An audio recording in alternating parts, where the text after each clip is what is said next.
Hey guys, this is Robert and here's another update. So I sent another email.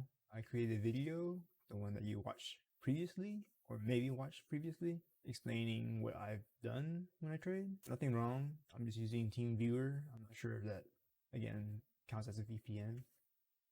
And then after researching a little bit, looking at the Discord, they do allow it. It's not prohibited. So if I go to the article here, in accordance with our terms and conditions, all traders associated with our challenge funded programs must be the sole trader of their accounts, which I'm doing.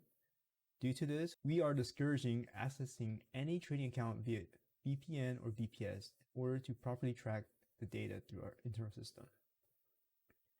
That can't really work because for me, I have 2 accounts with them and you cannot trade a TFT on a TFT. You can't copy it. So I can't use TeamViewer unless I merge it afterwards. But then again, with the funded accounts, you're limited to how many lots you can trade. And especially since I'm trading indices, Dow Jones, they only limit to 5 lots. And my strategy, it wouldn't work with 5 lots. But the only way it can work is if I use smaller lot size. And there's no point in having a bigger account if you can only use a smaller lot size. So continue with this. Please note that this is a common practice for any service that does not allow multiple users on a single account. Please note, this does not mean that you're not allowed to use a VPN or VPS. It just means if you do, if any potential malicious activity is found on your accounts, the use of a VPN or VPS will be a highly determining factor of whether you are considered to have violated our terms and services. I'm not doing anything malicious, so I'd be good.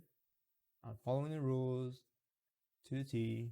That being said, if you're using a VPN or VPS, please ensure that you're not violating anything in our terms and conditions, including but not limited to having multiple users trading on your account and using any type of EA or automated trading. So I'm not doing that. So I'm clear there, following the rules. I didn't know TeamViewer seems like a VPN on their end, but here it says it is discouraged, not prohibited. So I go back here. I just said it was written by her. See Victoria here. As long as I'm following the rules, I should be able to get my payout without issue, right? If you need anything else, I'm trying to help speed the process. And then here is her reply. Thanks for the speedy reply and detailed explanations. I went ahead and forwarded resources and explanation to our fraud investigation department to review. We'll go ahead and have a final decision on the payout within the next 24 hours. So I will do my best to have the process expedited ASAP. So hopefully this saga ends good and I do get my payout. I don't see why I wouldn't get my payout. I haven't done anything wrong. So there's the update. If you have any questions or comments, leave them below. Thanks for stopping by. Don't forget to like, subscribe, comment, share the video, and I will see you next time.